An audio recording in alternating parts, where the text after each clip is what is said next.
Hello po sa inyong lahat. Isang magandang umaga po sa inyong lahat. Ngayon po ay 21 ng Enero 2026 anyo at ang oras po ngayon dito sa Los Angeles, California ay alas 6:45 ng umaga. Araw po ngayon ng Miyerkules. At nais ko po mag-vlog mga kababayan, mga minamahal, patungkol po dito sa mainit na balita. Marami ang nagtatalo o nagtatalakay sino daw ang susunod kay Bong Revilla. Si Joel ba o si Jinggoy? Yan po Sino daw ang susunod na makukulong? Si Joel ba o si Jinggoy? Yan po ang mainit na balita ngayon. Ay medyo iibahin ko po ang tono ngayon ng aking pananalita kasi nga malaking po ito kontrobersya, hindi ba? Great controversy. Dati kasi ay nung mga nakaraang araw, nung isang linggo, ang nangunguna ay si Jinggoy. Pero ngayon, parang ang nangunguna na ngayon ay si Joel Villanueva. At yan po ang tatalakayin ko ngayon.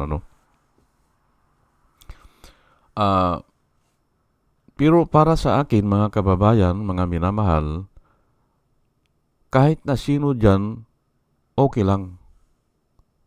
I am resolved.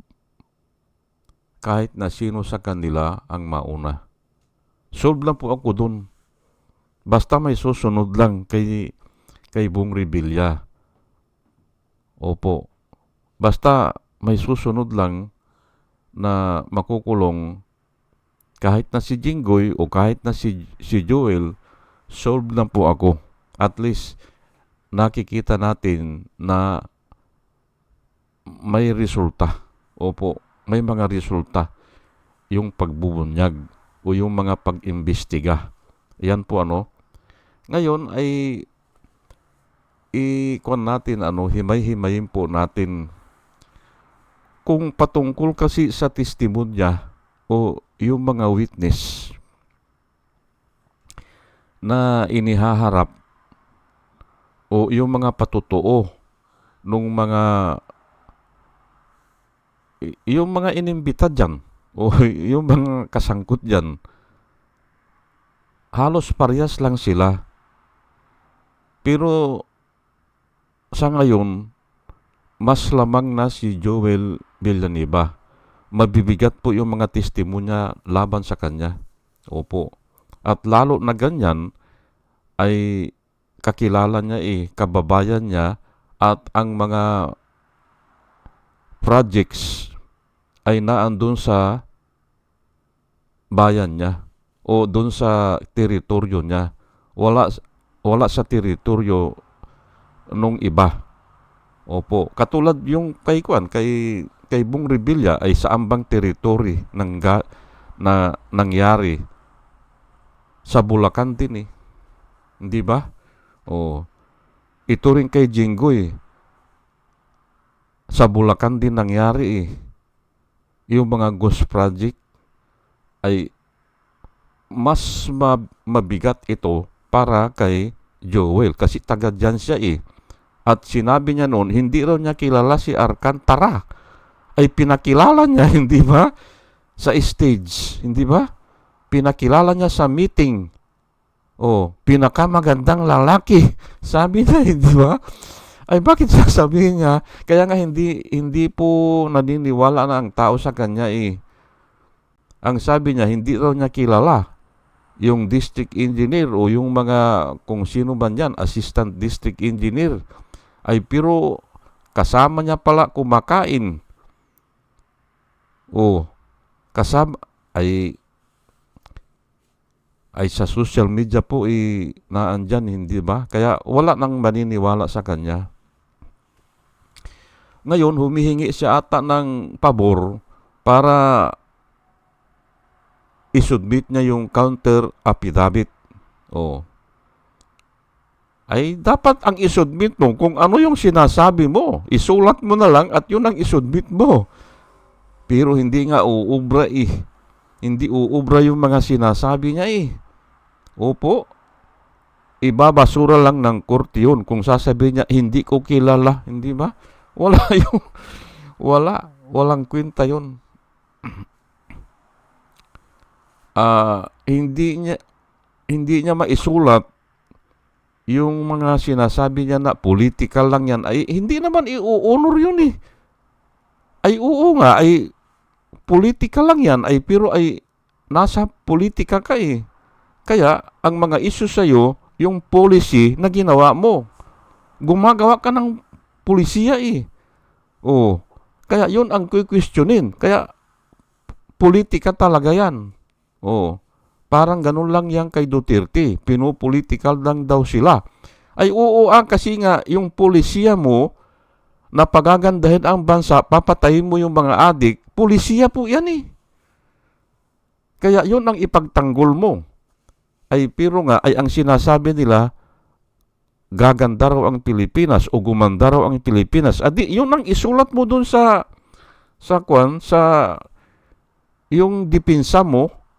Your defense is gaganda ang Pilipinas kung pinatay ko itong mga tao na ito. Ganun ang idepensa mo Tignan natin kung i-honor. Kung i-honor ng ICC. Ito naman ngayon si Joel Villanueva, pinopolitika lang daw. Adi yan ang isulat mo. Hindi ba?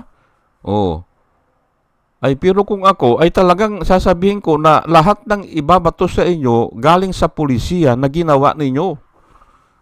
Kaya political reason yan. Ay ako, hindi ako maidimanda ng political reason kasi nga, ay hindi naman ako politiko. Ganun lang po yan. Sige. At patungkol naman po sa yung bigat ng mga kaso o dami ng mga kaso, lamang po si Joel eh. Lamang. Opo. Lamang na lamang eh.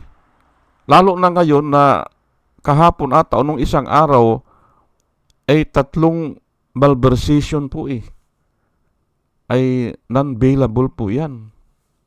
At yun ang mabigat. Malusutan man niya yung 2, ipagpalagay na ay mayroon pang isa eh. Patungkol naman po sa yung binabasa ko po yung mga yung mga comments ng mga tao dyan sa mga vlog. Halos parehas din eh. Gusto nilang makulong dati si Jinggoy at parehas din. Ganun din kay Joel Villanueva. Parehas lang na parang yung mga tao parehas yung nag-claim o nag-clamor. The people are clamoring they be put in jail. Both of them. Parehas lang Ngayon, ang isang tinitingnan ko dyan, yung paggamit ng salita ng Diyos, lamang na lamang si Joel. Ginagamit niya ang salita ng Diyos para idipinsa ang sarili niya. Ay parurusahan siya ng Diyos dyan. Yan po eh. Kaya ngayon ay parang lumalamang si Joel Villanueva na siya ang susunod kay Bong Revilla. Ayan po. Yan po ang mga reason ko dyan.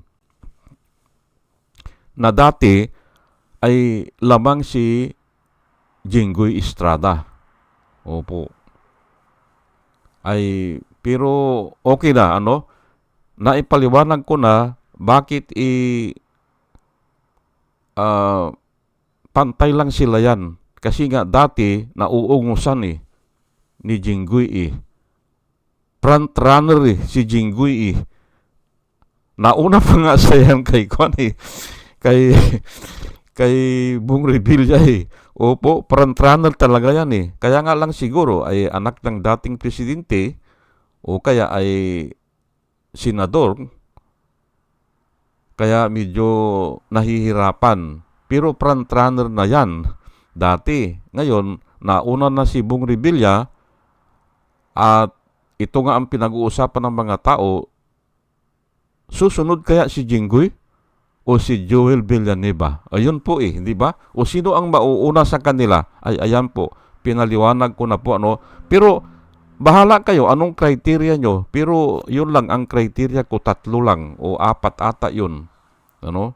O 4 nga, 4. Yung mga kaso, o yung mga testimonya, yung clamor ng mga tao, at saka yung ginagamit ang salita ng Panginoon.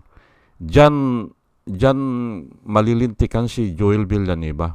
Opo. Ginagamit niya kasi ang salita ng Panginoon o ang pangalan ng Panginoon sa walang kwentang bagay. At ito po ang ipapaliwanag ko bakit nasabi ko yan ganyan. Ano? Ito po Isaiah 48 verse 22, ang nakasulat po ay, "There is no peace,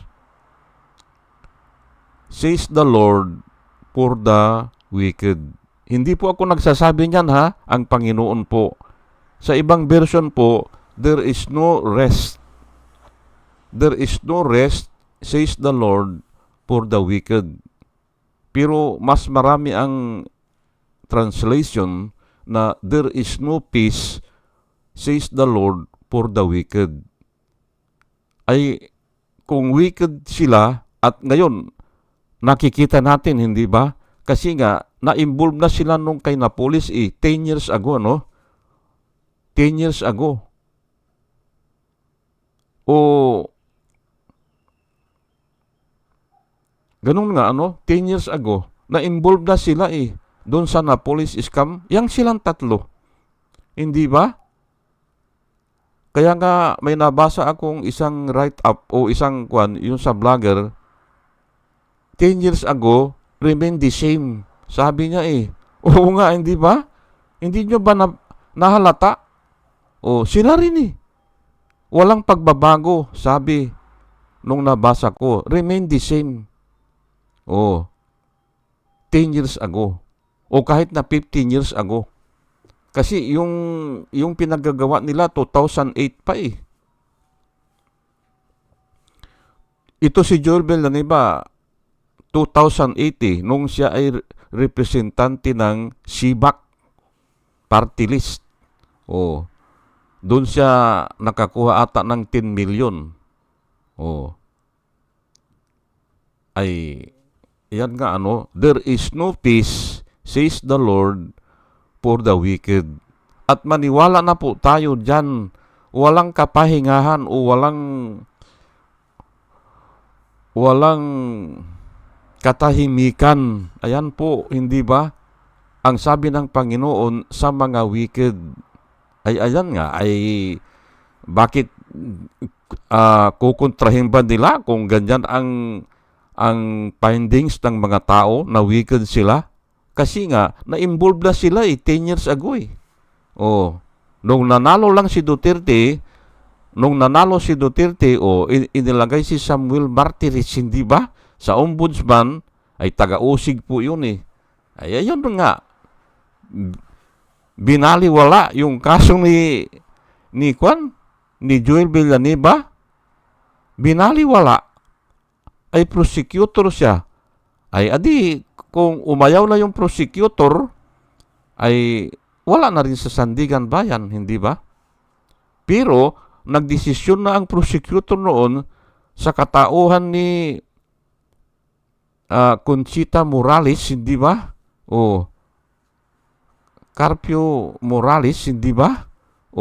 Na tanggalin na yan sa pagka-kongresista.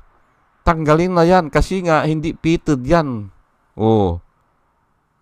Ay ni-reverse naman ni Samuel Martires. Ayan po ang nangyari nung kapanahunan ni Duterte. Hindi ba? Na-expire na yung term ni Conchita Carpio Morales. Ang pumalit naman ay si Samuel Martires na wala namang pinaggagawa yan, hindi ba? Prosecutor ka, tapos sasabihin mo, walang batas na makakapagpatino sa tao. Oh, ay oo nga, totoo yan. Pero,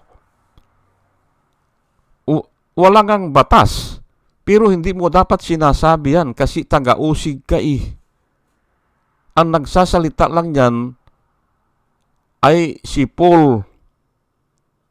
Kasi ang purpose ni Paul doon, o ang purpose ng Biblia, o ang purpose ng Panginoon, because Paul is controlled by the Holy Spirit eh. Nung sinabi niya na walang batas na makakapagpatino sa tao. Dahil nga, yung mga tao naaabuso ang batas. Kaya niya po sinabi yun, naaabuso. They are weaponizing the law, hindi ba? O, yan ang alam natin, hindi ba? Weaponizing the law. O, ang tamang term dyan, hindi naman na ipapatupad ang batas, pero nagagamit ang batas para mangharas. Kaya, yun po ang sinabi ni Paul. Wala namang batas na makakapagpatino sa tao. At saka isa pa, kaya sinabi ni Paul yun, may mga tao na gusto raw nilang sundin ang batas. Ipatupad natin ang batas. No one is above the law. Yun ang sinasabi nila. Ay gusto nga nilang ipatupad ang batas, pero pagdating sa kanila, hindi naman tinutupad. Yun ang sinasabi ni Paul yun. Wala yan, sabi niya. Although na mayroon talaga siguro na mga tao gusto talagang tuparin ang batas. Pero ang sabi ni Paul, hindi ka matutupad yan eh. Nagnanakaw ka ba? Nagsisinungaling ka ba? Nangangalunya ka ba? O, ginagamit mo ba ang salita ng Panginoon sa walang kwentang bagay? Ayan po eh. Hindi makaiwas ang tao dyan. Kaya ang sabi ni Paul, ay wala yan. Hindi naman makakapagpatino yan. Yan mga, hindi ba? We are saved by faith. Yun po ang sinasabi ni Paul. Gusto niya mga tao, maalis na yun sa pagkaalipin ng batas at manalig na lang. O, we are saved by faith. Yun po ang sinasabi niya. O, ituloy-tuloy ko lang po Proverbs 4:14 hanggang 17. Do not sit put on the path of the wicked, or walk in the way of the evildoers. Avoid it. Do not travel on it. Turn from it and pass on by. For they cannot sleep unless they do evil.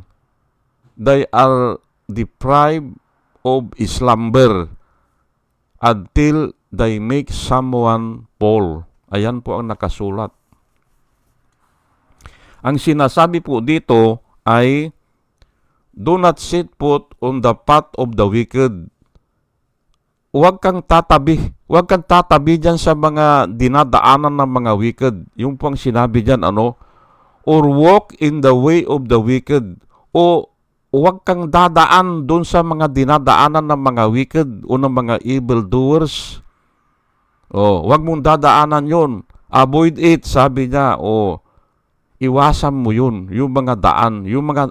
Marami kasing daan yan, hindi ba? O, do not travel on it. O, huwag kang makidaan doon o makisama doon o makisalabuha doon. Ang ibig sabihin yan, turn from it. O, iwasan mo and pass on by. O, ay hindi lang iiwasan, kung hindi ay mabilis ka. Kung halimbawa magawi ka doon, ay huwag ka mag-standby doon. Pass on nga eh. Di ba? Mabilis kang dadaan. Kung hindi maiwasan na mag-cross ang landas, ay pass on by. yun po for they cannot sleep, o ayan, hindi sila makatulog unless they do evil. Ayan po ang mga wicked. They cannot sleep until they do evil. Ay nakasulat po yan Oh, they are deprived of slumber. O hindi nga sila nakakatulog o hindi sila naghihilik O slumber, hindi ba? They are deprived of slumber until they make someone fall. Pag hindi sila nakagawa ng kasalanan, ay hindi sila makatulog o hindi sila, ayan nga, makapagpahinga siguro o hindi ba yung hilik pang slumber yan? Naghihilik ka, hindi ba? Ayan po, hindi ba? Ngayon ay ito ang susunod. Romans 8:6-8. Pero summarize siguro ito The mind of the flesh is death, but the mind of the spirit is life and peace. Because the mind of the flesh is hostile to God. It does not submit to God's law, nor it can do so. Those controlled by the flesh cannot please God. Yan po ang nakasulat, Romans po ito, na kung mabasa mo ito, ay kaya lang kasi yung iba hindi nagbabasa talaga ng Biblia Basahin mo ng basahin yan, maintindihan mo na ang tao ay wala Kasi nga alipin ng kasalanan Kaya nga hindi siya makakagawa ng kagustuhan ng Panginoon. Ayan po hindi ba? Pero ang nakasulat po sa mga psychology book, yung mga bestseller books, hindi ba? Mabuti ang tao, hindi po. Hindi po. Ligaw ang tao o naligaw ang tao o alipin ng kasalanan. Basahin po natin ulit tapos ikuan natin sa Pilipino. The mind of the flesh is death. O ayan yun nga, kung ikaw ay mahilig ka sa laman, hindi ba? Kasama na po yung pera dyan, pera o kasikatan. Tawag po ng laman dyan Kaya nga, mind of the flesh o makamundo ang tawag dyan, Pero tatlo yan. The lust of the eyes, the lust of the flesh, and the pride of life, May pride, hindi ba? The mind of the flesh is death. Ayan, kamatayan. But the mind of the spirit is life. Yun daw, espiritu, ang iniintindi nun ay yung life at saka yung peace. Life and peace, Now, because the mind of the flesh is hostile to God. Ay, ito lang pag nabasa mo ito The mind of the flesh is hostile to God. Hindi ba? Mayroong panukala ang Diyos, hindi mo naman masusunod yun kasi nga yung mind of the flesh, yung mind ng tao o mind mo, lahat po ng tao hostile to God. Ayan po. Maliban na lang kung ikaw ay you find favor in the eyes of God. Ayan po mayroong ganun po naboborn again o nagbabago o kaya nalalaman niya ang problema. Hindi ba? Kasi nga ang problema ngayon dito, hindi nga alam ng tao na may problema siya Yun po hindi niya alam na alipin siya ng kasalanan o ng kasamaan. Hindi niya alam po yun Kaya, ang akala niya siya ang magaling. Ang akala niya ay hindi siya pwedeng ibilanggo. Ay alipin nga ang tao ng kasalanan Kaya gagawa ka ng kasalanan at kung gumawa ka ng kasalanan, ibibilanggo ka. Hindi ba? Ngayon, kung nabilanggo ka at nagsisi ka, ay maganda yun para sa'yo kung nagsisi ka. Kung nagsisi ka, pero kung hindi, ay problema talaga.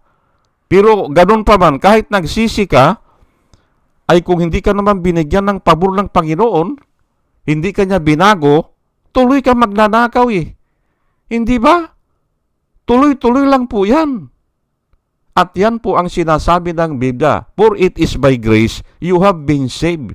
It is the gift of God. It is not of your works or your endeavor. Kahit na gustong-gusto mo hindi ba?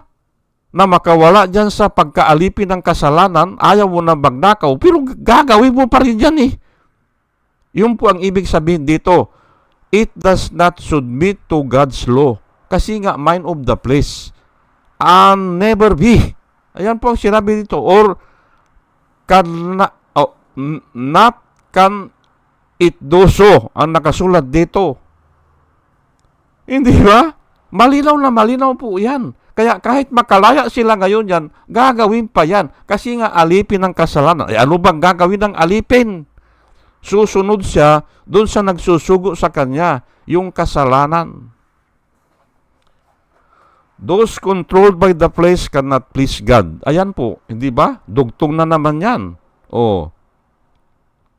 At palagay ko mga kababayan, mga minamahal, ay may natutunan tayo sa ating pakikinig. At dalayan ko po sa Panginoon po na bago ako mag-umpisa sa ating pakikinig ay magkaroon tayo ng wisdom na nanggagaling sa Kanya. Ulitin ko lang, ang problema kasi hindi nakikita Ang akala kasi nila, sila ang magaling, di ba? O sila ang matuwid, hindi sila pwedeng ibilanggo. Dahil nga senator sila, mayaman sila, sikat sila, makapangyarihan sila, ay hindi po ganun It is easier for the camel to pass through the eye of the needle than for a rich man to enter into the kingdom of God. Imposible nga sa inyo Kung sikat na kayo kung mayaman na kayo, it is easier nga for the camel. Hindi ba? Nadadaan daw doon sa butas ng karayom. Hindi ba? Kisa ang mayaman na pupunta sa langit. Ayan po hindi ba? Kaya tinanong si Jesus Christ, who can this be?